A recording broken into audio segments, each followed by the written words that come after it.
Reasons for going offshore with your accounts. I'm David Parker with the Law Office of David Parker, and this is another entry on my video blog.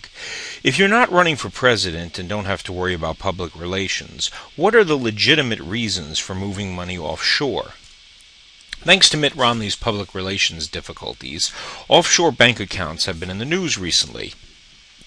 Despite the ill odor in which Governor Romney's practices are held these days, there are legitimate reasons why some people would have bank accounts in other countries, which are neither illegal nor unpatriotic, and these might be compelling reasons for you depending on the circumstances. For New York asset protection as well as other purposes, an offshore account may, or may not of course, be something to look into. A recent article in Smart Money has some details and suggestions that might be worth looking into. Is the real reason tax minimization? Not always.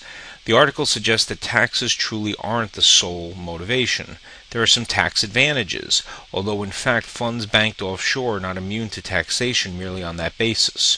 More important to some is the fact that offshore accounts present increased difficulties to U.S. courts in terms of seizing assets to satisfy litigation. Another reason to have money banked outside the U.S. is if you are living there. Makes sense, doesn't it? The rate of expatriation is growing, as a recent article in Forbes explores. The rate of expatriation grew 16% from 2010 to 2011. For obvious reasons, expatriation and offshore accounts grow together. Neither is terribly easy, and both involve further layers of taxation. But for those who prefer to live outside the United States, banking one's funds in the country of residence is obviously a necessity.